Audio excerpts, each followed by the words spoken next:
रहनुमा नून लीग हिना परवेज भट्ट ने कहा है कि तहरीक इंसाफ हर गिरफ्तारी पर इनकलाब लाने जहाद करने निकल पड़ती है। नून लीग झूठे केसेस से सुरखरू हुई, इमरान खान को अपनी लूटमार का हिसाब देना पड़ेगा। नून लीग की रहनुमा हिना परवेज भट्ट ने कहा है कि तहरीक इंसाफ हर गिरफ्तारी पर इनकलाब लाने और जहाद करने निकल पड़ती है।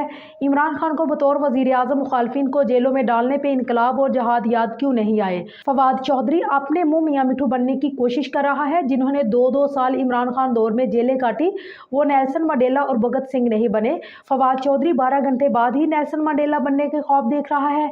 अपने बयान में कहा कि फवाद चौधरी को नेल्सन मंडेला बनने का इतना ही शौक है तो पहले 27 साल नेल्सन मंडेला की तरह जेल काटे। कौम ने इन झूठे इनकलाबियों और जहादियों के भयानक चेहरे देख लिए। नया पाकिस्तान और तब्दीली के नाम पर मुल्क को दिवालियापन के करीब लाए। अब नया ड्रामा करके मुल्क में अफरा तफरी फैलाना चाहते हैं। उन्होंने मजीद कहा कि मियां नवाज शरीफ, शहबाज शरीफ, मरियम नवाज समेत मुस्लिम लीग नून के आम कारकुनों तक को बेगुनाह जेलों में डाला। मुस्लिम लीग नून के हर लीडर ने जुर्रत से जेलें काटी और इमरानी आमरीत का मुकाबला किया। शहबाज गिल आजम सवाती के बाद फवाद चौधरी भी रवायती ड्रामे करेगा। पीटीआई का वतीरा है कि जब जेल नजर आए तो पांव भर जाते हैं, बाहर आए तो बरके मारते हैं।